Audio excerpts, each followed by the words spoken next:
he did some really horrible things. Why would he do these really sick, twisted, horrible things? Why would we plan that? Why would we plan evil? So in my near-death experience, I asked why my dad was so abusive. And they told me that I chose him, that I chose these lessons. What?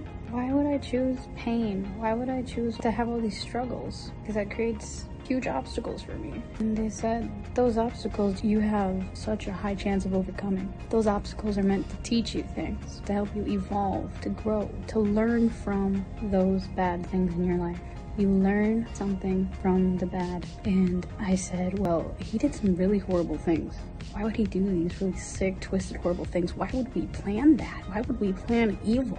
They said we didn't plan for him to be evil, but we knew that some things that he would do had the option of being less good and being more bad than more good. Nothing is pure evil. There is a little bit of good in every evil. It's a hard concept to understand, but you think of it as a spectrum. Think of it like how you think of like darkness is the absence of light. Bad is the absence of good, though you can make the color black a little bit gray. And in that grayness, there's a little bit of white. There's a little bit of good in that bad.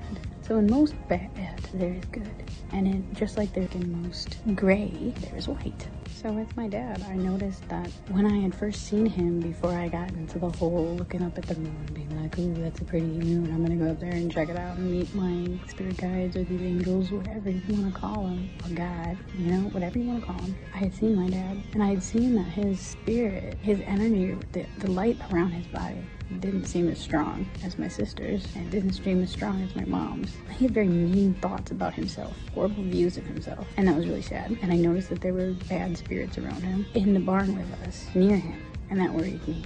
But I didn't focus on that. I asked why I saw that. I asked what that was. Much like how I talked about how there's no privacy in the fourth dimension video. And I explained how they can see your thoughts, hear them, feel them, know what your intentions are, know your life story just by looking at your energy. These dark spirits, they knew how to manipulate my dad into doing worse things than he was set up to do. I asked, you know, is he forgiven? They were like, he can be forgiven. Of course, we don't judge. There's just less good in him. There's still good in him. We unconditionally love him, which means we love him even through his bad. Because even through his bad, there is still good.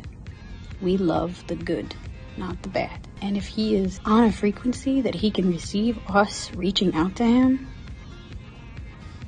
then he can come. He can meet us. And I think that's really beautiful.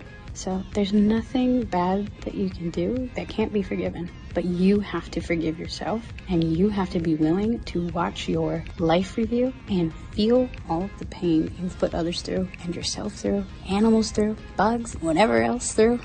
You have to be willing. Otherwise, if you're not willing and you decide to run from the light after you realize, oh my gosh, I'm not going to watch my life review.